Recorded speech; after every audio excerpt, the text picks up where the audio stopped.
आइए अगला टॉपिक देखते हैं आज मानव शरीर तंत्र के बारे में। आज हम लोग मानव शरीर तंत्र के बारे में देखेंगे। इसमें जो इसका वीडियो जो है वो 2 पार्ट में होगा। तो पहला पार्ट आज शुरुआत करते हैं, जिसमें देख लेते हैं पाचन तंत्र से इसमें शुरुआत किया गया है। तो इसमें पहला पॉइंट जो दिया गया है पाचन तंत्र के बारे में। पाचन तंत्र जो होता है भोजन के पाचन की संपूर्ण प्रक्रिया जो होती है 5 अवस्थाओं से गुजरता है। यह 5 अवस्थाएं कौन होती है?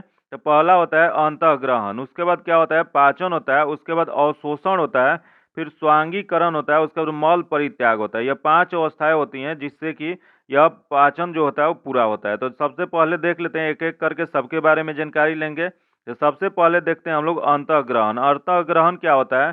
तो भोजन के मुख से लेना अंतःग्रहण कहलाता है। जब हम लोग भोजन पहली बार मुख में रखते हैं तो उसी को क्या कहा जाता है? तो उसे अंतःग्रहण कहा जाता है। फिर अगला दिया गया पाचन। पाचन के बारे में जानते हैं। तो पाचन जो होता है मनुष्य में भोजन का पाचन मुख से प्रारंभ हो जाता है तथा यह छोटी आंत तक जारी रहता है। यही क्वेश्चन पूछ दे कि पाचन की शुरुआत पहली बार कहाँ से शुरुआत हो जाता है? यह जो शुरुआत होता है मुख से ही शुरू हो जाता है। और कहाँ यह समाप्त होता है? तो यह जो समाप्त होता है छोटी आंत में जाके समाप्त होता है, जो कि मुख से स्थित लार ग्रंथि से निकलने वाला एंजाइम जो होता है टाइलिन जो होता है, जो भोजन में उपस्थित मंड या स्टार्च को माल्टोज शर्करा में अपघटित कर देता है। यह क्या होता है कि जो मुंह में मंड, उसी को हम लोग अंग्रेजी में स्टार्च कहते हैं, जो पाया जाता है, उसकी पाचन जो होता है कहाँ से शुरुआत हो जाता है? तो वह मुख में जो लार ग्रंथि पाई जाती है वहीं से शुरुआत हो जाता है, जो कि वहाँ कौन सा एंजाइम पाया जाता है? तो वहाँ जो पाया जाता है टाइलिन नामक एंजाइम पाया जाता है, जो कि यह मंड को क्या करता है कि स्टार्च शर्करा में अपघटित कर देता है। फिर मल्टोज नामक एंजाइम मल्टोज शर्करा को ग्लूकोज में परिवर्तित कर देता है। फिर अगला दिया गया लाइसोजेम नामक एंजाइम जो पाया जाता है भोजन में उपस्थित हानिकारक जीवाणुओं को नष्ट कर देता है। क्वेश्चन पूछा हुआ है कि कौन सा एंजाइम है जो भोजन में हानिकारक जीवाणु आ जाते हैं उन्हें नष्ट करता है? तो यह जो करता है लाइसोजाइम करता है। फिर अगला देख लेते हैं, दिया गया है इसके अतिरिक्त लार में उपस्थित शेष पदार्थ बफर कार्य करते हैं। जैसे इसके बाद भोजन जो होता है अमाशय में पहुंच जाता है, तो इसके अतिरिक्त जो लार में उपस्थित शेष जीव पदार्थ होते हैं वह क्या करते हैं? तो बफर कार्य करते हैं, जो कि इसके बाद भोजन कहाँ पहुंचता है? तो इसके बाद भोजन अमाशय में पहुंच जाता है। आइए देखते हैं, इसमें थोड़ा फिगर में देख लेते हैं, पूरा समझा देते हैं, उसके बाद फिर इसके बाद विस्तार से जानेंगे। तो देखिए सबसे पहले जो होता है ये मुख के पास में यहाँ मुख गुहा पाया जाता है। उसके बाद देख लेते हैं अगला जो होता है यहाँ कर्ण पर ग्रंथि है। तो यह कर्ण पूर्व ग्रंथि जो है यहाँ कान के थोड़ा आगे दिखाई देता है, आगे रहता है। फिर इसके बाद मुख तो आप लोग जानते हैं मुख होता है। फिर उसके बाद मुख के अंदर एक जीभ होता है, वहाँ जीभ में अधोजंग और अधोजीवा ग्रंथि पाई जाती है। फिर ये जो है ये ग्रास नली है, जो कि एक पतली जिसमें हम लोग खाना खाते हैं, तो उसी के थ्रू यह अमाशय में भोजन पहुंचता है। फिर उसके नीचे क्या होता है उसी को हम लोग ग्रासिका कहते हैं। फिर ये जो है लीवर है, लीवर यकृत है। फिर यकृत के पास ही एक पित्ताशय पाया जाता है, जिसे हम लोग पित्ताशय यहाँ देख लेते हैं कि यहाँ दिखाई दे रहा है। फिर यहाँ जो है अग्नाशय है, अग्नाशय जो यहाँ दिखाई दे रहा है, अग्नाशय जो होता है यह अमाशय के ठीक नीचे होता है। फिर वहीं पर एक ग्रहणी होता है। फिर अगला देख लेते हैं, दिया गया है जैसे अग्र क्षुद्रांत्र दिया गया है, फिर अवरोही बृहतांत्र दिया गया है। ऐसे करते हुए ये क्या पहुंचता है? तो मलाशय में पहुंचता है। मलाशय के बाद गुर्दा होते हुए बाहर निकल जाता है। एक एक करके सबके बारे में समझते हैं। तो आइए सबसे पहले शुरुआत करते हैं अमाशय के बारे में। अमाशय से शुरुआत करते हैं। तो अमाशय जो है, इस अमाशय में भोजन लगभग 4 घंटे तक रहता है। क्वेश्चन पूछा हुआ है कि अमाशय में लगभग भोजन कितने देर तक रहता है? तो यह जो रहता है 4 घंटे तक लगभग रहता है।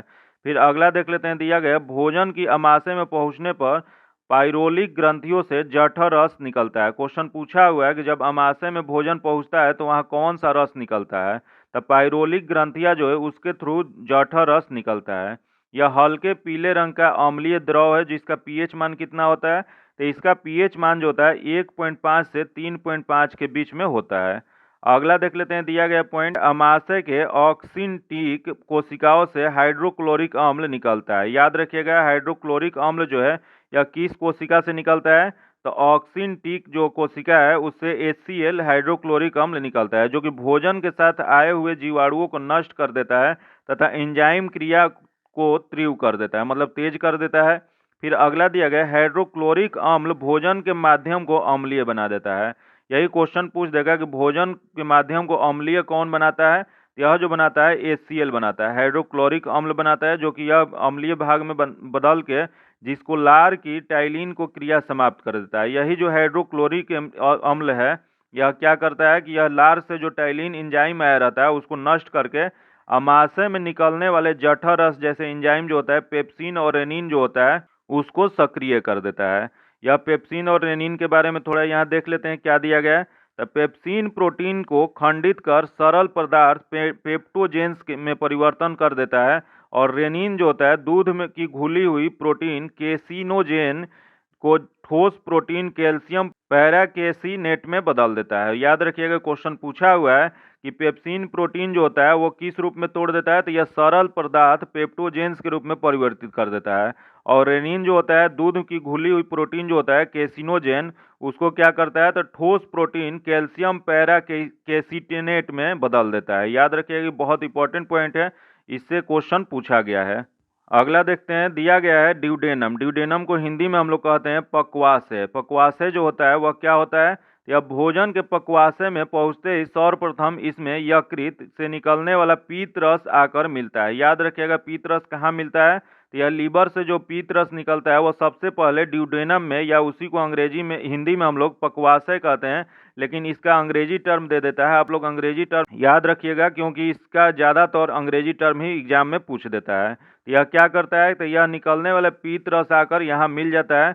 यह जो पीत रस होता है वह क्षारीय होता है और भोजन को अम्लीय से क्षारीय बना देता है। क्वेश्चन पूछ देगा कि अम्लीय से क्षारीय कौन बनाता है, तो यह पीत रस जो है वह अम्लीय से क्षारीय बनाता है। यह अग्नाशय से अग्नाशय रस आकर मिल जाता है। यहाँ देख लेते हैं, दिया गया कि अग्नाशय से अग्नाशय रस आकर भोजन में मिलता है। उसके बाद ये 3 प्रकार के एंजाइम यहाँ होते हैं। कौन कौन से, तो एक होते हैं ट्रिप्सिन होते हैं, एक एमाइलेज होता है, उसके बाद लाइपेज होता है। देख लेते हैं ये तीनों क्या मुख्य कार्य होता है। तो ट्रिप्सिन जो होता है यह प्रोटीन और पेप्टोन को पॉलीपेप्टाइड्स तथा अमीनो अम्ल में परिवर्तित कर देता है। क्वेश्चन पूछा हुआ है कि कौन सा एंजाइम है जो प्रोटीन एवं पेप्टोन को पॉलीपेप्टाइड्स में बदल देता है तथा अमीनो अम्ल में परिवर्तित करता है। तो यह जो करता है ट्रिप्सिन एंजाइम परिवर्तित करता है। फिर अगला दिया गया इमाइलेज। इमाइलेज का क्या कार्य है, यह जो होता है मंड जो स्टार्च होता है उसे घुलनशील शर्करा को परिवर्तित कर देता है। ये कौन करता है, यह जो करता है इमाइलेज करता है। याद रखिएगा स्टार्च को घुलनशील शर्करा शुगर में परिवर्तित कौन करता है, तो इमाइलेज एंजाइम करता है। अगला दिया गया लाइपेज। लाइपेज का मुख्य कार्य क्या होता है, इमल्सिफाइड वसाओं की ग्लिसरीन तथा फैटी एसिड में परिवर्तित करता है। याद रखिएगा ये लाइपेज क्या करता है, यह जो करता है इमल्सिफाइड वसाओं को ग्लिसरीन तथा फैटी एसिड में परिवर्तित कौन करता है, तो यह जो करता है लाइपेज करता है। अगला टॉपिक अब हम लोग देखने वाले हैं, इसी में अगला पार्ट क्या होता है, तो छोटी आंत होता है, स्मॉल इंस्टेंटाइन जिसे कहते हैं। तो इसके बारे में हम लोग अब देखते हैं क्या होता है। तो यह जो होता है भोजन के पाचन की क्रिया पूर्ण होती है। भोजन की पाचन पूछा हुआ है क्वेश्चन की कहाँ पूर्ण होती है, तो यह जो पूर्ण होती है छोटी आंत में होती है, जो कि पचे हुए भोजन को अवशोषण होता है और छोटी आंत की दीवारों से आंतरिक रस निकलता है जिससे निम्न एंजाइम होता है। इसमें जो छोटी आंत में कुछ आंतरिक जो होता है रस निकलता है जो कि एक एंजाइम के रूप में रहता है, तो उसके बारे में एक एक करके देखेंगे। तो क्वेश्चन ये याद रखिएगा, क्वेश्चन पूछा हुआ है कि भोजन के पाचन की क्रिया पूर्ण किस अंग में होता है, तो यह जो होता है छोटी आंत में होता है। और शुरुआत कहाँ से होता है, तो शुरुआत जो होता है मुख गुहा से होता है। अगला देख लेते हैं इसमें कौन कौन सा एंजाइम दिया गया है। तो सबसे पहले दिया गया इरेप्सिन। इरेप्सिन एंजाइम जो है क्या है, तो शेष प्रोटीन और पेप्टोन को अमीनो अम्ल में परिवर्तित करता है, वही होता है इरेप्सिन होता है। फिर अगला देख लेते हैं माल्टोज। माल्टोज क्या होता है, तो यह माल्टोज को ग्लूकोज में परिवर्तित करता है। याद रखिए क्वेश्चन पूछ देगा माल्टोज क्या करता है, तो माल्टोज को ग्लूकोज में परिवर्तित करता है।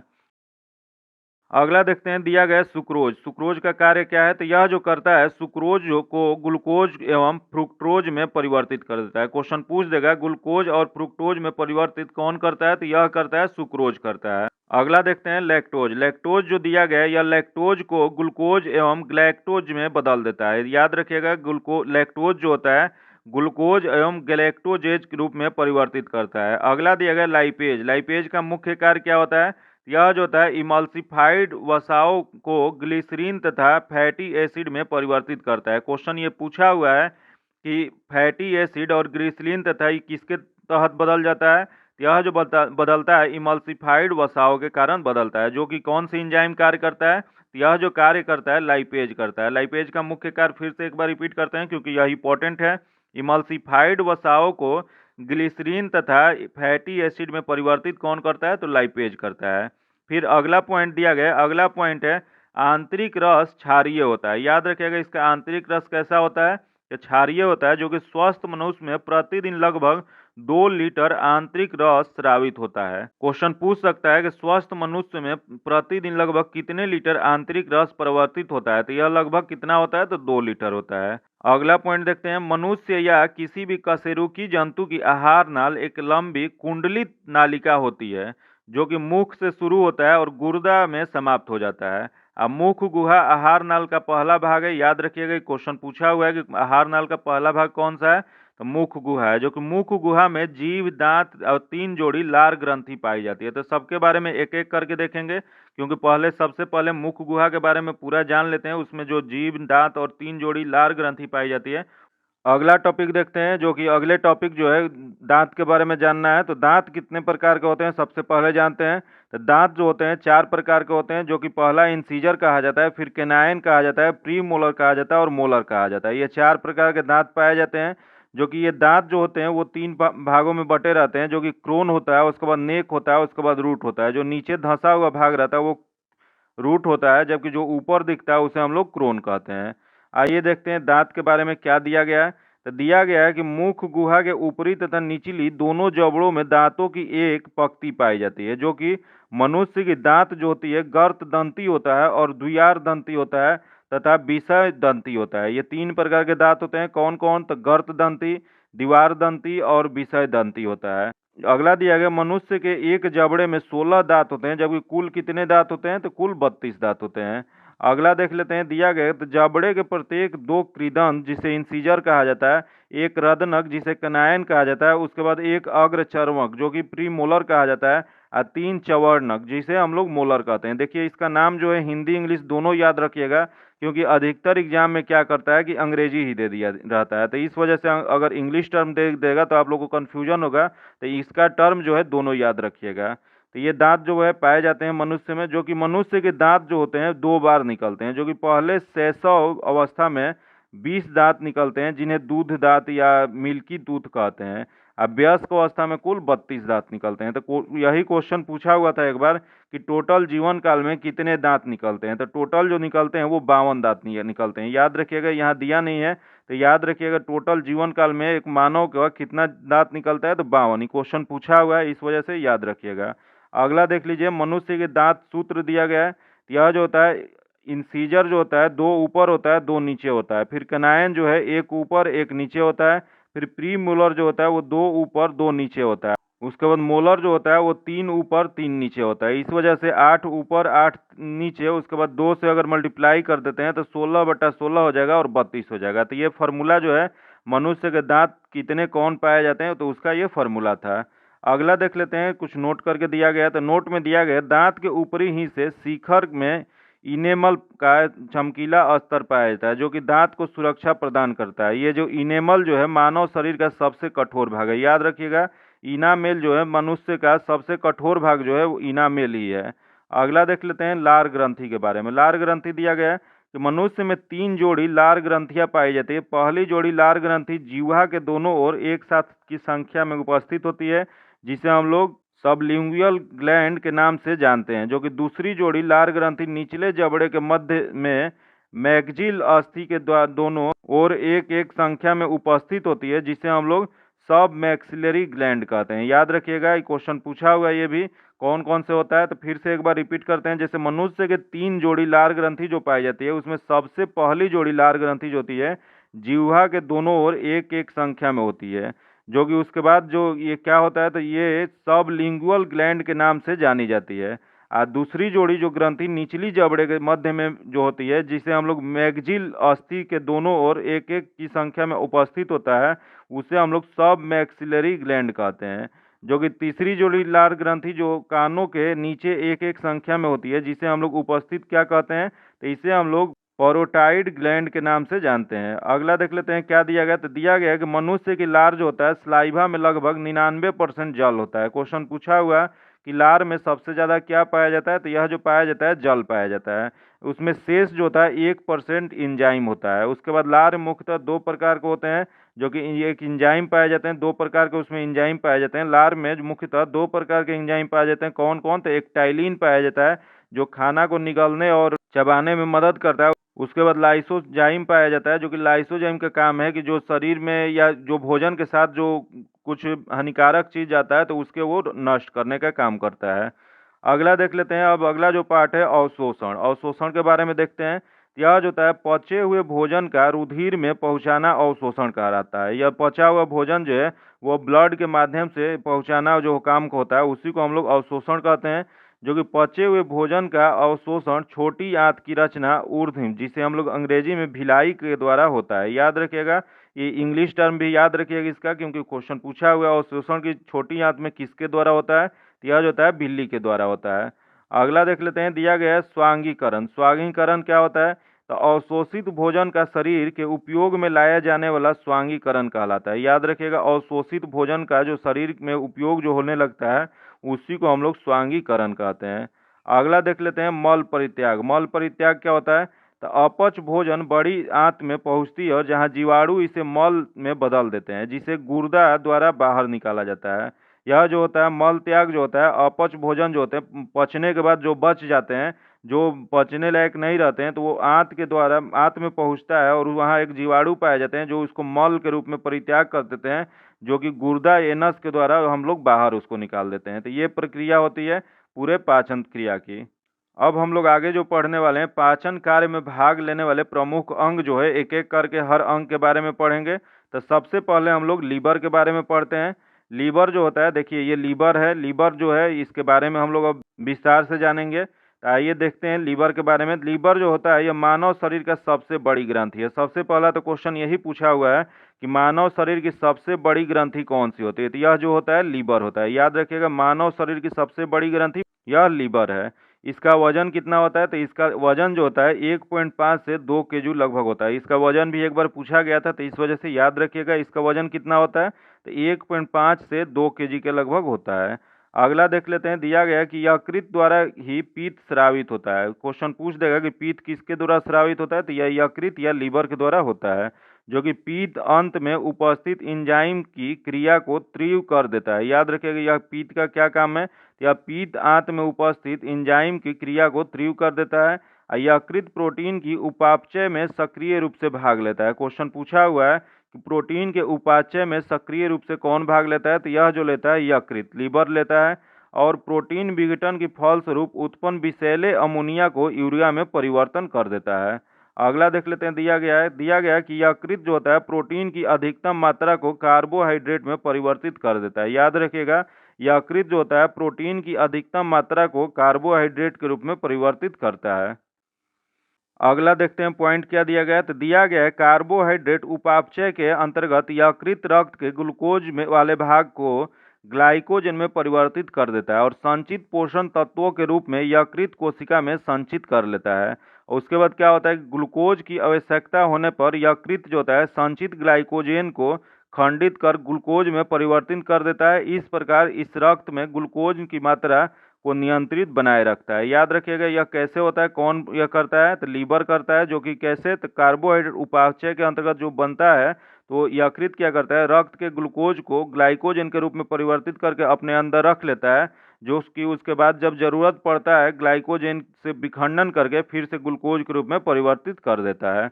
अगला देख लेते हैं। दिया गया क्या था, अगला दिया गया भोजन में वसा की कमी होने पर यकृत कार्बोहाइड्रेट के कुछ भाग को वसा में परिवर्तित कर देता है। फिर अगला दिया गया फाइब्रियोजेन। फाइब्रियोजेन का क्या काम है, तो यह नामक प्रोटीन जो है उत्पादन यकृत से होता है। क्वेश्चन पूछा हुआ है कि फाइब्रियोजेन जो नामक प्रोटीन है वो कहाँ से उत्पादन होता है, तो यह जो होता है लीवर से या यकृत से होता है, जो कि रक्त के थक्का बनने में मदद करता है। यह जो बाहर हम लोग को कट या कुछ जाता है तो वहाँ खून जो थक्का बनता है तो उसमें यही हेल्प करता है। कौन सा प्रोटीन, तो फाइब्रियोजेन करता है। वही क्वेश्चन यहाँ पूछ देता है कौन सी विटामिन, तो विटामिन जो होता है विटामिन के मदद करता है, जो कि आगे हम उसका चर्चा करेंगे। आगे देख लेते हैं हिपेरिन। हिपेरिन क्या होता है, तो हिपेरिन जो होता है नामक प्रोटीन का उत्पादन यकृत के द्वारा ही होता है, जो शरीर के अंदर रक्त के जमने में से रोकता है। ये जो हिपेरिन है, हिपेरिन के कारण ही शरीर के अंदर ब्लड जो है वो जम नहीं पाता है। वो कि कौन प्रोटीन मदद करता है, तो यह हिपेरिन प्रोटीन मदद करता है।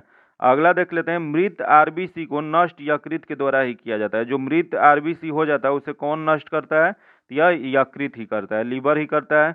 यकृत थोड़ी मात्रा में लोहा, तांबा और विटामिन को संचित करके रखता है। यह यकृत जो है यह थोड़ी मात्रा में अपने अंदर लोहा को, तांबा को और विटामिन को संचित करके रखता है। फिर अगला देख लेते हैं, दिया गया है कि शरीर के ताप को बनाए रखने में मदद करता है। यकृत ही है जो कि शरीर के ताप को बनाए रखने में मदद करता है। फिर अगला दिया गया, भोजन में अगर जहर देकर मारे गए व्यक्ति की मृत्यु के कारण की जांच किया जाता है तो वह यकृत एक महत्वपूर्ण सुराग होता है। इस यकृत से ही पता लगाया जा सकता है कि वह जहर में कौन सा जहर दिया गया या कैसे उसकी मृत्यु हुई है। अगला देख लेते हैं हम लोग पित्ताशय के बारे में।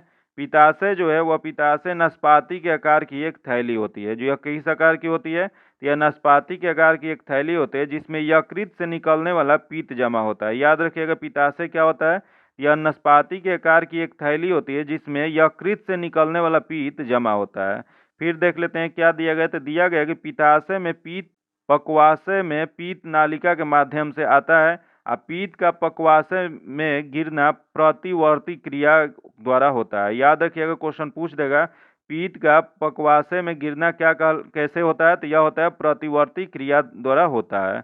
अगला देख लेते हैं, पित्त। पित्त जो होता है, पित्त पीले रंग का एक क्षारीय द्रव है जिसका पीएच मान 7.7 होता है। यह क्वेश्चन पूछा हुआ है कि पित्त का पीएच मान कितना होता है, तो 7.7 होता है। फिर अगला देख लेते हैं, दिया गया है कि पित्त में जल की मात्रा कितना प्रतिशत होता है, तो पित्त में जल की मात्रा जो होता है 85% होता है। पित्त वर्णक जो होता है उसकी मात्रा 12% होती है। याद रखिएगा, बाइल पिगमेंट जो होता है उसके 12%, जबकि पानी जो होता है 85% होता है। अगला देख लेते हैं, पित्त का क्या मुख्य कार्य है। यह भोजन के माध्यम को क्षारीय कर देता है। सबसे पहला जो पॉइंट है यही दिया गया कि यह भोजन के माध्यम को क्षारीय कर देता है जिससे अग्नाशयी रस क्रिया कर सके। अगला देख लेते हैं, दिया गया है, यह भोजन में आए हानिकारक जीवाणुओं को नष्ट कर देता है। यह क्या करता है, तो भोजन में आए जो हानिकारक जीवाणु होते हैं उन्हें नष्ट करता है। फिर अगला जो कार्य है इसका, वसाओं का इमल्सीकरण होता है। यह वसा का इमल्सीकरण कर देता है। और अगला देख लेते हैं क्या करता है, तो यह इसकी अगला जो कार्य है, आंत की क्रमाकुंचन गतियों को बढ़ाता है। यह आंत की क्रमाकुंचन जो गति है उसको बढ़ा देता है जिससे भोजन में पाचन रस भली भांति मिल जाती है। फिर अगला देख लेते हैं, अगला पॉइंट है, यह विटामिन के एवं वसाओं में घुले अन्य विटामिनों के अवशोषण में सहायक होता है। अगला देख लेते हैं, दिया गया है, पित्तवाहिनी में अवरोधक हो जाने पर यकृत कोशिकाओं रुधिर में बिलिरुबिन लेना बंद कर देती हैं जिसके फलस्वरूप क्या होता है, तो बिलिरुबिन संपूर्ण शरीर में फैल जाता है जिसे ही हम लोग पीलिया रोग कहते हैं। तो याद रखिएगा, पीलिया रोग होने के मुख्य कारण क्या है, तब बिलिरुबिन जो है यह संपूर्ण शरीर में फैल जाता है तो उसी के कारण जो होता है पीलिया रोग होता है। अगला हम लोग टॉपिक देखने वाले हैं अग्नाशय। अग्नाशय जो है कैसा होता है, तो अग्नाशय जो है यह पेट में यह यहाँ पाया जाता है, जो कि इसकी अग्नाशय की आकृति जो होती है ये होती है। ये जो है अग्नाशय है जो कि ये बाहर जो इसका ये एरिया है, टेल है, यहाँ बॉडी है और यहाँ हेड होता है। जो कि इसके दो ये पॉइंट को किस नाम से जानते हैं हम लोग, तो लोबुलस के नाम से जानते हैं। फिर इसके नीचे अंदर जो एक पेड़ की टहनी के जैसा दिख रहा है वह क्या है, तो यह है पेनक्रियाटिक डक्ट है। फिर इसमें इधर जो दिख रहा है कॉमन बाइल डक्ट है, याद रखिएगा कॉमन बाइल डक्ट। उसके बाद देखिए यहाँ जो दिख रहा है वो है एसेसरी पेनक्रियाटिक डक्ट है। फिर उसके बाद ड्यूडेनल पेपिलिया है, उसके बाद यहाँ ड्यूडेनम है। तो इसके बारे में सबसे यहाँ देखिए गॉल ब्लाइडर दिया गया है, तो इसके बारे में सबके बारे में आगे चर्चा करते हैं। आइए देखते हैं अग्नाशय पेनक्रियाज के बारे में। तो यह जो पेनक्रियाज होता है अग्नाशय, यह मानव शरीर की दूसरी सबसे बड़ी ग्रंथि है। क्वेश्चन पूछ देगा कि मानव शरीर की दूसरी सबसे बड़ी ग्रंथि कौन सी है, तो यह अग्नाशय है, जो कि यह एक अंतःस्रावी ग्रंथि है। याद रखिएगा यह अंतःस्रावी ग्रंथि है, जो कि यह बहिर्स्रावी दोनों प्रकार की ग्रंथि है। याद रखिएगा क्वेश्चन पूछा हुआ है कि मिक्स ग्लैंड कौन सा है, यह जो है अग्नाशय है, जो कि बहिर्स्रावी और अंतःस्रावी दोनों की क्षमता रखता है। तो यह कौन सा हो जाएगा, तो यह अग्नाशय हो जाएगा।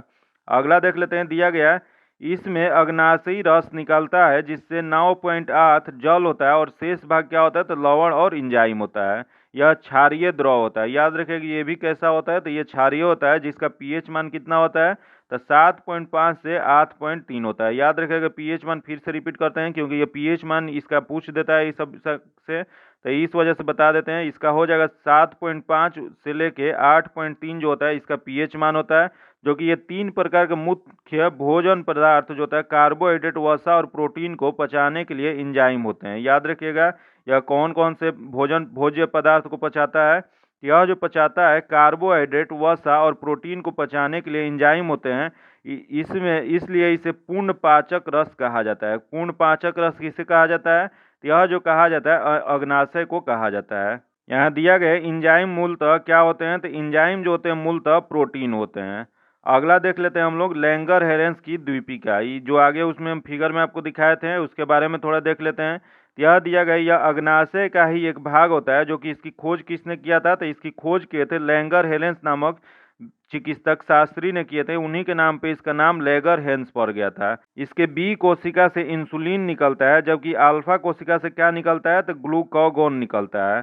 और गामा से क्या निकलता है, गामा कोशिका से सीमोटोस्टेटिन निकलता है नामक हार्मोन। ये 3 प्रकार का हार्मोन का स्रावन करता है। कौन कौन सा, तो बी कोशिका से कौन सा, तो इंसुलिन।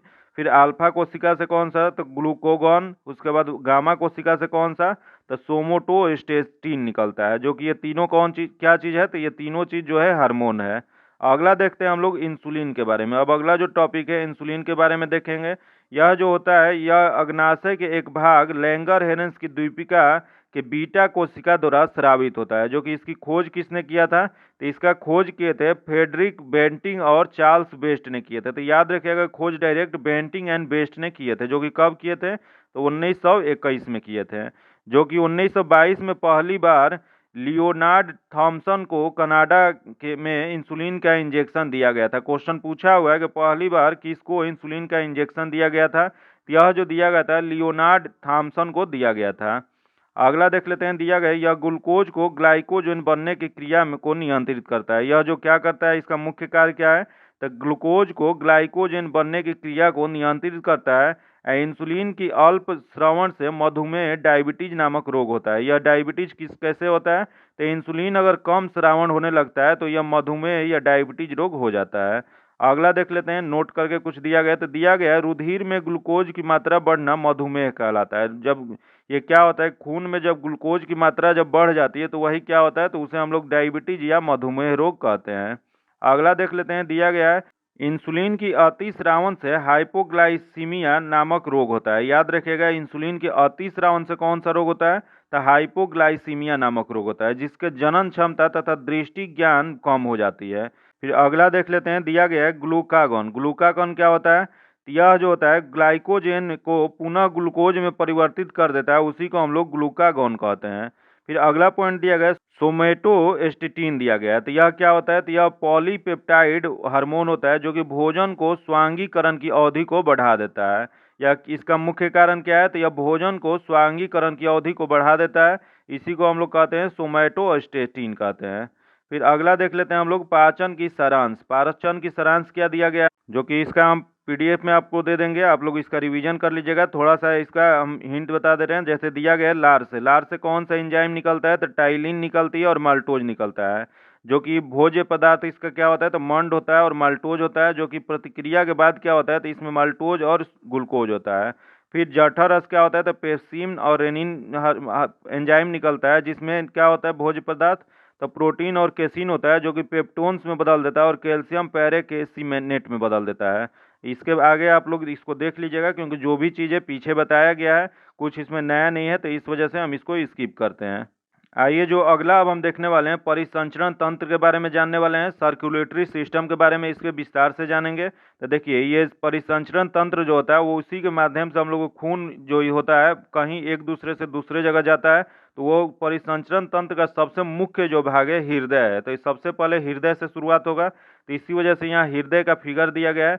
देखिए हृदय जो होता है इसमें देखिए यहाँ महाधमनी चाप दिया गया है, यह फुफ्फुस ट्रक दिया गया है, फिर बाई फुफ्फुस धमनी दिया गया है, अंतर अलिंद खाच दिया गया है। इसके बारे में एक एक करके सबके बारे में हम देखेंगे। तो यहाँ देखिए निलय दिया गया है, यहाँ अब जो भी दिया गया है उसके बारे में एक एक देखते हैं। तो आइए देखते हैं परिसंचरण तंत्र। परिसंचरण तंत्र में क्या दिया गया है, तो यह जो है रक्त परिसंचरण तंत्र की खोज किसने किया था? तो सर्वप्रथम इसका खोज 1628 में विलियम हार्वे ने किए थे। क्वेश्चन पूछा हुआ है कि परिसंचरण तंत्र की खोज किसने किया था? तो यह जो किए थे विलियम हार्वे ने कब किए थे? तो 1628 ईस्वी में किए थे। इसके अंतर्गत निम्न 4 भाग होते हैं। कौन कौन से? तो हृदय होता है, फिर धमनियां होती हैं, फिर शिराएं होती हैं, उसके बाद रुधिर होता है। यह 4 प्रकार के भाग होते हैं, जो कि कौन कौन से होते हैं? तो हृदय होता है जो कि मुख्य होता है, उसके बाद धमनी होते हैं, उसके बाद शिराएं होती हैं, उसके बाद रुधिर होते हैं। तो देख लेते हैं एक एक करके सबके बारे में। तो सबसे पहले देखते हैं हम लोग हार्ट के बारे में, हृदय के बारे में जानते हैं। यह जो होता है यह हृदयावरण नामक थैली से सुरक्षित रहता है। याद रखिएगा क्वेश्चन पूछा हुआ कि किस नामक थैली से सुरक्षित रहता है? तो हृदयावरण ये जो होता है इसी को अंग्रेजी में हम लोग पेरिकार्डियम कहते हैं। पेरिकार्डियम झिल्ली से यह घिरा हुआ रहता है। इसका अंग्रेजी टर्म याद रखिएगा क्योंकि पिछली बार ये अंग्रेजी टर्म में ही पूछा हुआ था। इसका भार कितना होता है? तो इसका भार लगभग 300 ग्राम होता है। यह शरीर का सबसे व्यस्त अंग है। याद रखिएगा क्वेश्चन पूछ देगा कि शरीर का सबसे व्यस्त अंग कौन सा है? तो सबसे व्यस्त अंग जो होता है हार्ट होता है। हृदय होता है क्योंकि ये कभी भी रुकता नहीं। अगर ये रुका इसका मतलब समझिए कि अब मृत्यु हो गया। अगला देख लेते हैं दिया गया पॉइंट कि मनुष्य का हृदय 4 क्रोष्ठ होता है। याद रखिएगा मनुष्य का कितने चेंबर के हृदय होते हैं? तो 4 चेंबर के हृदय होते हैं, जो कि अगले भाग में एक दाया अलिंद होता है जो कि एवं बायां अलिंद होता है, और हृदय के पिछले भाग में एक दाया निलय और बायां निलय होता है। कौन कौन इसमें 4 चेंबर होते हैं? तो यह जो होते हैं अगले भाग में एक दाया अलिंद होता है और बायां अलिंद होता है। फिर उसके बाद पिछले भाग में क्या होता है? तो पिछले भाग में दाया निलय होता है और बायां निलय होता है। अगला देख लेते हैं दाएं अलिंद क्या होता है? दाएं अलिंद और दाएं निलय के बीच त्रिवलनी कपाट होता है, जो कि बाएं अलिंद और बाएं निलय के बीच में एक द्विनली कपाट होता है। याद रखिएगा ये जो दाया अलिंद होता है और दाएं निलय जो होता है उसके बीच में त्रिवनली माने ट्राइकॉर्पाइड वॉल्व होता है, जो कि बाएं बाएं अलिंद और बाएं निलय के बीच में क्या होता है? तो द्विनली कपाट होता है, बाइकॉस्पाइड वाल्व होता है। अगला देखते हैं पॉइंट क्या दिया गया। तो अगला दिया गया शरीर के हृदय की ओर रक्त ले जाने वाली रक्त वाहिनी को शिरा कहते हैं। याद रखिएगा शिरा क्या होता है? तो शरीर से हृदय की ओर रक्त ले जाने वाली जो रक्त नली होती है उसी को हम लोग शिरा कहते हैं। उसके के आगे दिया गया कि शिरा में अशुद्ध रक्त अर्थात कार्बन डाइऑक्साइड युक्त रक्त होता है। याद रखिएगा शिरा में कैसा रक्त जाता है? यह CO2 से जो युक्त रक्त होता है वो जाता है, जबकि इसका अपवाद कौन सा है? तो इसका अपवाद हो जाता है पल्मोनरी शिरा जो है वह अपवाद होता है, जो कि पल्मोनरी शिरा जो होता है फेफड़े से बाएं अलिंद से रक्त को पहुंचाता है। याद रखिएगा यह क्या करता है? तो पल्मोनरी शिरा जो है फेफड़े से बाएं अलिंद में रक्त पहुंचाता है, इसे शुद्ध रक्त रहता है। याद रखिएगा इसमें कौन सा रक्त होता है? तो इसमें शुद्ध रक्त जो होता है वो रहता है। अगला देख लेते हैं दिया गया कि हृदय से शरीर की ओर रक्त ले जाने वाली रक्तवाहिनी को धमनी कहते हैं। याद रखिएगा धमनी किसे कहते हैं? तो हृदय से शरीर की ओर रक्त ले जाने वाली रक्तवाहिनी को धमनी कहा जाता है। उसके बाद दिया गया धमनी जो होता है में शुद्ध रक्त अर्थात ऑक्सीजन युक्त रक्त होता है, जिसका अपवाद दिया गया पल्मोनरी धमनी। ये भी पल्मोनरी धमनी जो दिया गया अपवाद होता है। देख लेते हैं यहाँ दिया गया पल्मोनरी दिया गया, तो यह जो होता है दाया निलय से फेफड़े रक्त में रक्त पहुंचाता है, इसे अशुद्ध रक्त होता है। याद रखिएगा पल्मोनरी धमनी में क्या होता है? तो इसमें दाहिने निलय से फेफड़ा में रक्त पहुंचाता है, जो कि इसमें अशुद्ध रक्त होते हैं।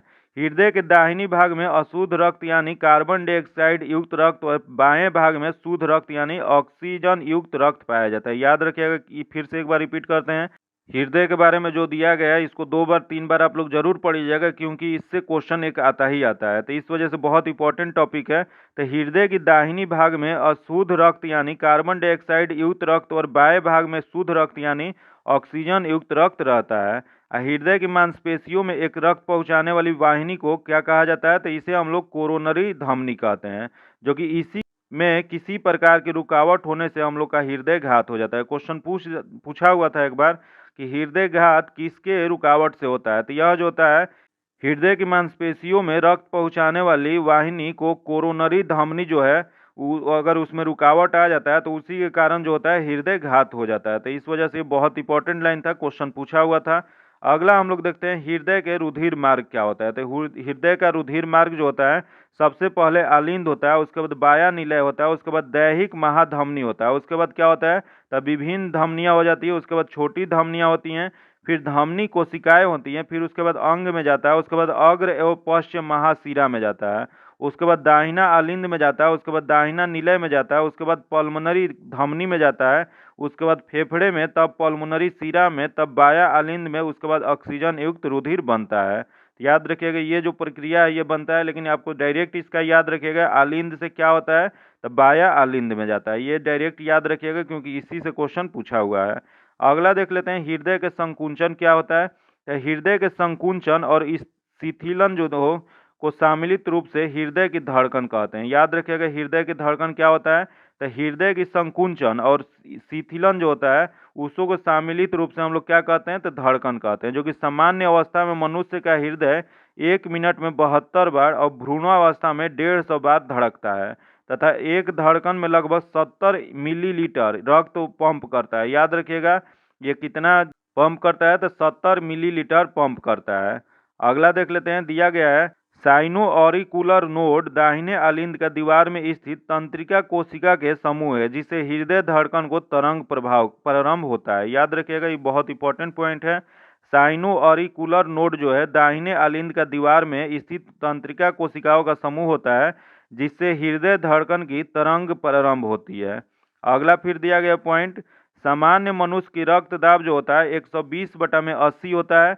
जो कि यह क्या दिखाता है तो ऊपर जो 120 दिया गया उसे हम लोग सिस्टोलिक कहते हैं और 80 जो होता है डायस्टोलिक कहते हैं। ये भी क्वेश्चन पूछा हुआ है कि जो ऊपर में दिया रहता है 120 उसे क्या कहा जाता है तो उसे कहा जाता है सिस्टोलिक, और नीचे जो दिया रहता है 80 उसे क्या कहा जाता है तो उसे कहा जाता है डायस्टोलिक कहा जाता है। ये क्वेश्चन पूछा गया है तो इसको आप लोग याद रखिएगा।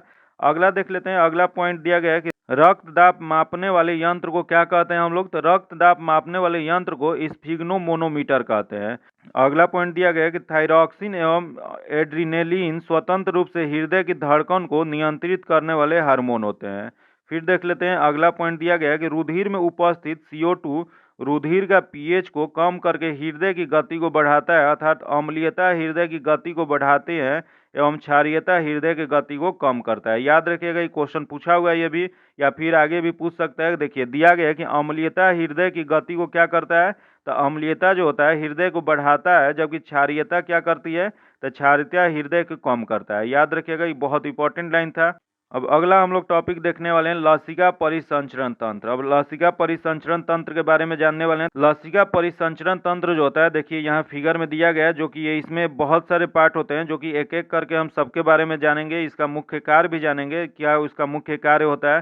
तो सबसे पहले ये जो फिगर में दिख रहा है वो सब क्या है तो लसिका सिस्टम दिया गया है इसके बारे में। तो आइए एक एक करके इसके बारे में हम लोग देखते हैं। तो सबसे पहले देख लेते हैं लसिका परिसंचरण तंत्र क्या दिया गया है। तो दिया गया है विभिन्न ऊतकों तथा कोशिकाओं के बीच स्थित अंतर कोशिका अवशेषों के पाए जाने वाले हल्के पीले द्रव को लसिका कहते हैं।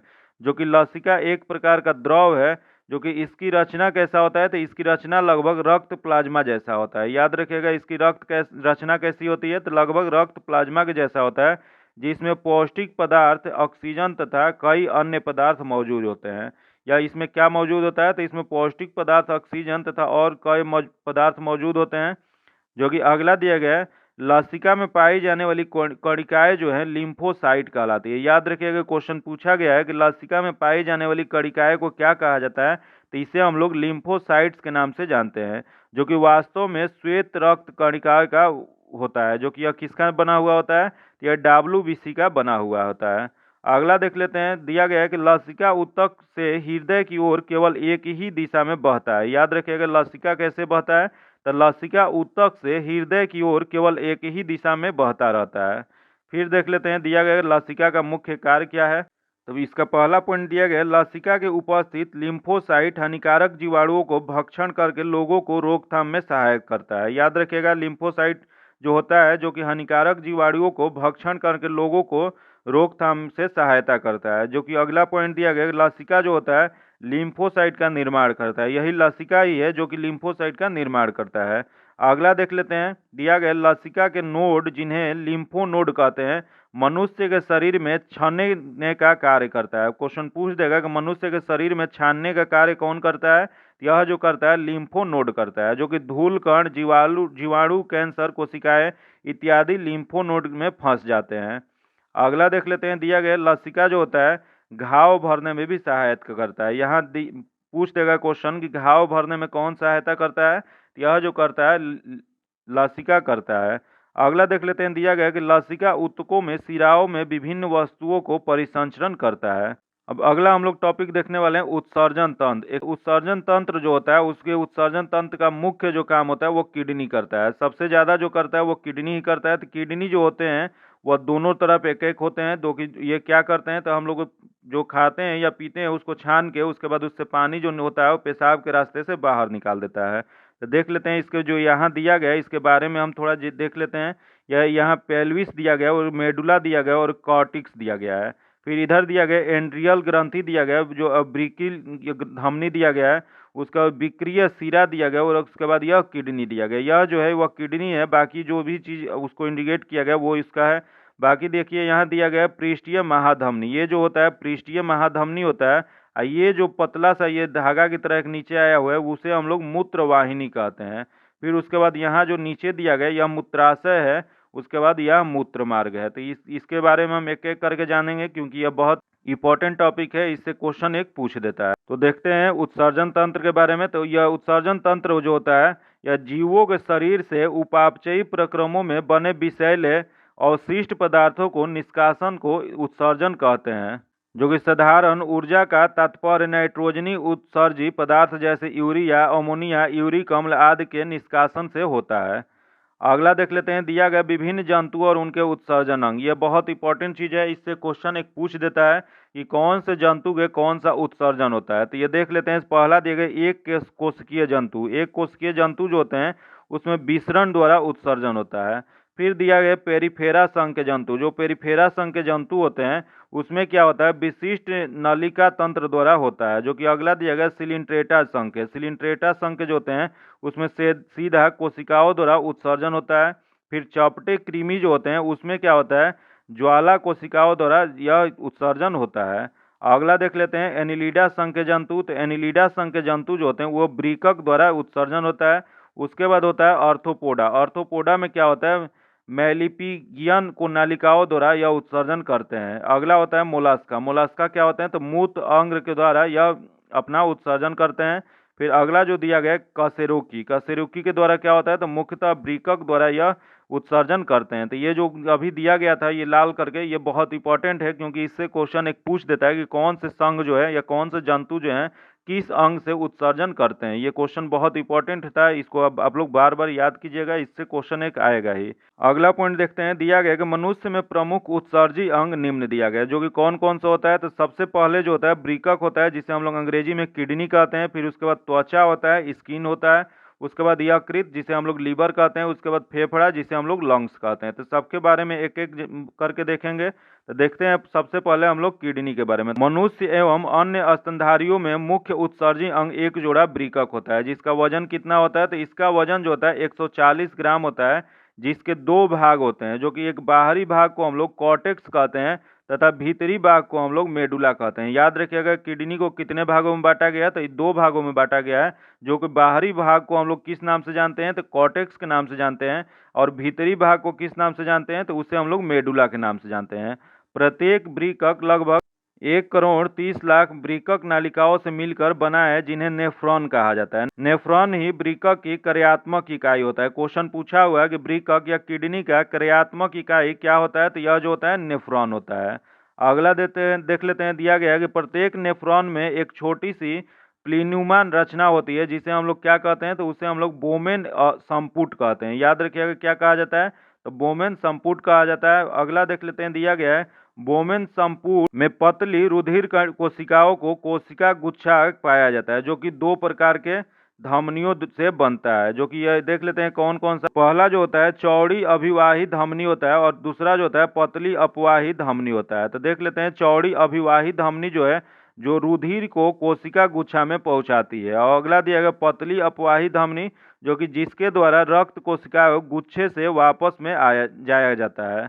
फिर देख लेते हैं अगला जो दिया गया है, ग्लैमेरुलस की कोशिकाओं से द्रव की छन कर बोमेन संपुट की गुहा में पहुंचने की प्रक्रिया को क्या कहा जाता है, तो इसे कहा जाता है परानिस्संदन कहा जाता है। याद रखिएगा इसे किस नाम से हम लोग जानते हैं, तो इसे हम लोग जानते हैं अल्ट्रा फिल्ट्रेशन के नाम से। याद रखिएगा इसका अंग्रेजी टर्म भी, क्योंकि कभी कभी अंग्रेजी टर्म ही दे देता है। अगला देख लेते हैं, दिया गया है वृक्कों का प्रमुख कार्य जो है रक्त के प्लाज्मा छानकर शुद्ध बनाना, अर्थात इससे अनावश्यक और अनुपयोगी पदार्थों को जल की कुछ मात्रा के साथ मूत्र के द्वारा शरीर से बाहर निकालना होता है। यह क्या होता है, किडनी का मुख्य कार्य क्या होता है, यह जो होता है रक्त के प्लाज्मा को छानकर शुद्ध बनाना तथा इसमें क्या होता है अनावश्यक और अनुपयोगी पदार्थों को जल की कुछ मात्रा के साथ मूत्र के द्वारा शरीर से बाहर निकालना होता है। अगला देख लेते हैं, दिया गया है वृक्कों की रुधिर की आपूर्ति जो होता है अन्य अंगों की तुलना में बहुत अधिक होती है। फिर अगला पॉइंट देखते हैं, दिया गया है कि वृक्क प्रतिदिन औसतन 125 मिली अर्थात दिन भर में 180 लीटर रक्त निस्संदन फिल्टर करता है। तो क्वेश्चन पूछ देगा कि दिन भर में कितना करता है, तो लगभग 180 लीटर रक्त का वो फिल्टर करता है, जिसमें से 1.45 लीटर मूत्र रोजाना बनता है, बाकी निस्पंदन वापस रक्त में अवशोषित हो जाता है। अगला दिया गया सामान्य मूत्र में 95% जल होता है और 2% लवण होता है, उसके बाद 2.7% यूरिया होता है, जो कि 0.3% क्या होता है, तो यह जो होता है यूरिया अम्ल होता है। फिर अगला देख लेते हैं, दिया गया मूत्र का रंग जो होता है हल्का पीला, उसमें उपस्थित वर्णक यूरोक्रोम के कारण होता है। क्वेश्चन पूछ देगा कि जो मूत्र का हल्का पीला रंग जो होता है वो किसके कारण होता है, तो यूरोक्रोम के कारण होता है, जो कि यूरोक्रोम क्या है, तो होमोग्लोबिन की विखंडन से बनता है। ये क्वेश्चन पूछा हुआ है कि यूरोक्रोम का निर्माण कैसे होता है, तो यह हीमोग्लोबिन के विखंडन से बनता है। अगला देख लेते हैं मूत्र कैसा होता है, तो मूत्र जो होता है अम्लीय होता है, जो कि इसका पीएच मात्र कितना होता है, तो इसका पीएच मान जो होता है 6 होता है। वृक्क के द्वारा नाइट्रोजनी पदार्थ के अलावे पेनिसिलिन और कुछ मसालों का भी उत्सर्जन होता है। याद रखिएगा वृक्क के द्वारा नाइट्रोजनी पदार्थ के अलावा और किस चीज़ का होता है, तो पेनिसिलिन जो है और कुछ मसालों का भी उत्सर्जन होता है। अगला देख लेते हैं, दिया गया वृक्क में बनने वाले पथरी जो होते हैं कैल्शियम ऑक्जेलेट के होते हैं। याद रखिएगा जो किडनी में पथरी बन जाता है वो किसका बना हुआ होता है, तो यह जो बना हुआ होता है कैल्शियम ऑक्जेलेट का बना हुआ होता है। फिर देख लेते हैं अगला पॉइंट दिया गया त्वचा। अगला जो उत्सर्जन का अंग जो है त्वचा है, उसके बारे में हम चर्चा करेंगे। तो देखते हैं त्वचा से कैसे उत्सर्जन होता है। त्वचा में पाई जाने वाली तैलीय ग्रंथि एवं संवेद ग्रंथियां क्रमशः सीबम एवं पसीने का स्रावन करती है। क्वेश्चन पूछा हुआ है त्वचा से कैसे उत्सर्जन होता है, तो यह जो त्वचा के माध्यम से जो उत्सर्जन होता है यह पसीने के माध्यम से या और एक होता है सीबम के माध्यम से होता है। अगला देख लेते हैं हम लोग यकृत, लीवर के बारे में देखते हैं, जो कि यकृत कोशिकाएं आवश्यकता से अधिक अमीनो अम्ल तथा रुधिर की अमोनिया को यूरिया में परिवर्तित करके उत्सर्जन में मुख्य भूमिका निभाता है। फिर अगला देख लेते हैं हम लोग फेफड़ा के बारे में। फेफड़ा क्या करता है, तो फेफड़ा जो होता है फेफड़ा दो प्रकार के गैसीय पदार्थ कार्बन डाइऑक्साइड और जलवाष्प का उत्सर्जन करता है, जो कि कुछ पदार्थ जैसे लहसुन, प्याज और कुछ मसाले जिससे वाष्पशील घटक होते हैं उसका उत्सर्जन फेफड़े के द्वारा होता है।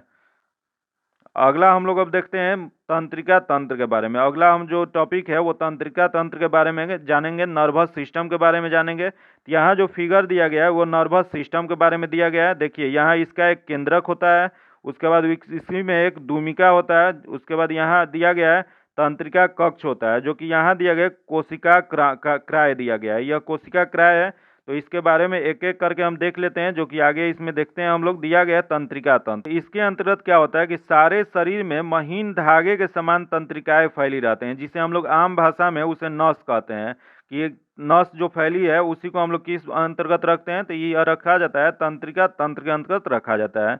ये वातावरणीय परिवर्तनों की सूचनाएं संवेदी अंगों से प्राप्त करके विद्युत आवेगों के रूप में इसका द्रुत गति से प्रसारण करती है और शरीर के विभिन्न भागों के बीच कार्यात्मक समन्वय स्थापित करती है।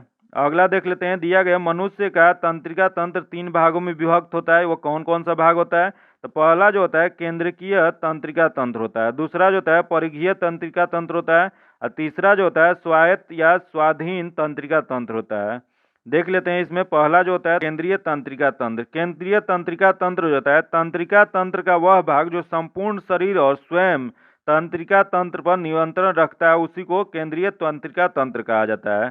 जो कि यह मनुष्य का केंद्रीय तंत्रिका तंत्र 2 भागों में मिलकर बना हुआ है। कौन कौन सा, तो एक होता है मस्तिष्क होता है जिसे हम लोग ब्रेन कहते हैं, एक मेरु रज्जु होता है जिसे हम लोग स्पाइनल कॉर्ड कहते हैं। तो सबसे पहले अब हम लोग मस्तिष्क के बारे में जानेंगे, उसके बाद स्पाइनल कॉर्ड्स के बारे में जानेंगे। तो सबसे पहले मस्तिष्क जो है देख लेते हैं वो कितने भागों में बटा हुआ है। तो देखते हैं मस्तिष्क के बारे में। तो मस्तिष्क जो होते हैं उसको 3 भागों में बांटा गया है। कौन कौन से? तो अग्र मस्तिष्क होता है, मध्य मस्तिष्क होता है और पश्च मस्तिष्क होता है। यह 3 भागों में बांटा गया है। कौन कौन से? फिर से रिपीट करते हैं, अग्र मस्तिष्क, मध्य मस्तिष्क और पश्च मस्तिष्क। यहाँ जो अग्र मस्तिष्क होता है वो भी 2 भागों में होता है। कौन कौन सा? तो सेरेबेलम होता है, उसके बाद डाइएनसिफलॉन होता है। फिर ये डाइएनसिफलॉन जो होता है वो भी 2 भाग में होता है, थैलेमस और हाइपोथैलेमस में होता है। फिर यहाँ मध्य मस्तिष्क जो होता है वो भी 2 भागों में बटा होता है, कार्पोला और उसके बाद सेरिब्लम के बारे में बटा रहता है। उसके बाद जो होता है पश्चिम मस्तिष्क। पश्चिम मस्तिष्क जो होता है ये भी 2 भागों में बटा होता है, सेरिबेलम होता है और मेडुला ओब्लांगाटा होता है। तो सबके बारे में एक एक करके हम देखेंगे। यहाँ देख लेते हैं, यहाँ नोट करके दिया गया है। तो नोट करके दिया गया है जो कि इसका दिया गया ईईजी। ईईजी का प्रयोग क्या होता है? तो इसका मस्तिष्क में कार्य का पता लगाने के लिए जो किया जाता है उसी को हम लोग ईईजी कहते हैं। आइए देखते हैं, ये मस्तिष्क का फिगर है जो कि इसके बारे में थोड़ा बता देते हैं, उसके बाद इसके बारे में डिस्क्राइब कर देंगे। देखिए जो ये होता है, ये यहाँ दिया गया है सेंट्रल सुकुल्स दिया गया है, फिर यहाँ दिए सेरेबलम दिया गया है, उसके बाद यहाँ दिए गए पेरिटियल लैब दिया गया है, यहाँ पोन्स दिया गया है। तो इसके बारे में एक एक करके देख लेते हैं हम लोग। आगे देखते हैं मस्तिष्क के बारे में, ब्रेन के बारे में। तो दिया गया है मनुष्य का मस्तिष्क अस्थियों का खोल क्रेनियम में बंद रहता है। याद रखिएगा, क्वेश्चन पूछा हुआ है कि मनुष्य का मस्तिष्क जो होता है किस खोल में बंद रहता है? तो यह जो बनता है क्रेनियम के खोल में बंद रहता है, जो कि इसके बाहरी आघातों से बचाता है। यही कारण है कि क्रेनियम के कारण शरीर मस्तिष्क जो होता है वो सेफ रहता है, जिससे बाहरी आघातों से वो उसे बचाता है। अब मनुष्य के मस्तिष्क का वजन कितना होता है? तो 1400 ग्राम का होता है। अगला देख लेते हैं हम लोग, सेरिब्रम के कार्य क्या होता है। तो सेरिब्रम का कार्य जो होता है यह मस्तिष्क का सबसे विकसित भाग होता है। याद रखिएगा, मस्तिष्क का सबसे विकसित भाग अगर पूछ दे कौन सा होता है तो वह सेरिब्रम होता है, जो कि अब बुद्धिमत्ता और स्मृति, इच्छा शक्ति, ऐच्छिक गतियों, ज्ञान, वाणी और चिंतन का केंद्र कौन सा है? तो सेरिब्रम है, जो कि ज्ञानेंद्रियों से प्राप्त प्रेरणाओं को इसमें विश्लेषण और संयंत्र होता रहता है। अगला देख लेते हैं, दिया गया थैलेमस। थैलेमस का कार्य क्या है? तो यह दर्द, ठंडा, गर्म और पहचानने में यह कार्य करता है। यह दर्द होता है या ठंडा लगता है या गर्म लगता है तो उसको पहचानने का कार्य कौन करता है? तो यह जो करता है थैलेमस का कार्य है। अगला देख लेते हैं हम लोग, हाइपोथैलेमस। हाइपोथैलेमस का क्या कार्य है? यह जो होता है संवेदनात्मक क्रियाओं को नियंत्रित करता है और अंतःस्रावी ग्रंथियों को स्रावित होने वाले हार्मोन का नियंत्रित करता है।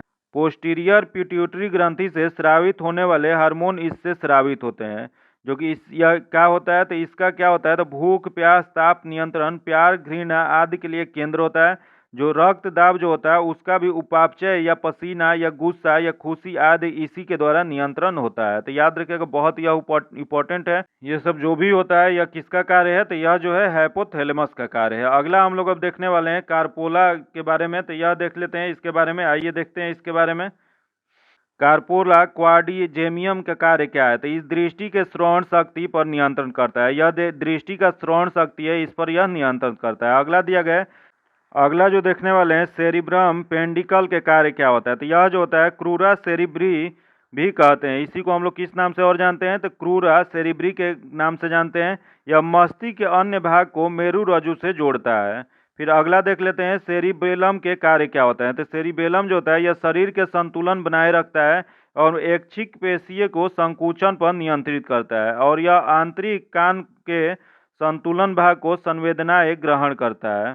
फिर अगला देख लेते हैं, मेडुला ओब्लांगाटा। मेडुला ओब्लांगाटा क्या होता है? तो यह मस्तिष्क का सबसे पीछे का भाग होता है, जो कि इसका मुख्य कार्य क्या है? तो इसका मुख्य कार्य होता है उपापचय और रक्तदाब और आहार नाल के क्रमाकुंचन ग्रंथि, श्रावण और हृदय की धड़कनों तथा श्वसन को नियंत्रित करना इसका कार्य होता है, जो कि उल्टी के नियम केंद्र मेडुला ओब्लांगाटा में ही होता है।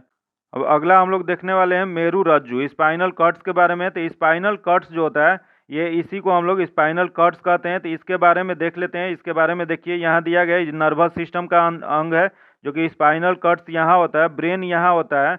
उसके बाद स्पाइनल कॉर्ड्स जो होते हैं ये यहाँ जुड़े हुए होते हैं। उसके बाद ये रीढ़ के हड्डी होते हैं। इसके बारे में एक एक करके हम जानेंगे। तो आइए देखते हैं मेरु रज्जु के बारे में। मेरु रज्जु जो होता है, मेडुला ओब्लांगाटा का पिछला भाग ही मेरु रज्जु कहलाता है, जो कि इसका मुख्य कार्य क्या है? तो इसका सबसे पहला मुख्य कार्य जो होता है प्रतिवर्ती क्रियाओं का नियंत्रण और समन्वय करना, अर्थात प्रतिवर्ती क्रिया के केंद्र का कार्य करना होता है। फिर अगला देख लेते हैं, दिया गया मस्तिष्क में आने जाने वाले उद्दीपनों को संवहन करना इसी का कार्य होता है, जो कि यहाँ नोट करके दिया गया है। प्रतिवर्ती क्रिया रिफ्लेक्शन एक्शन का पता सर्वप्रथम मार्शल हॉल नामक वैज्ञानिक ने लगाया था।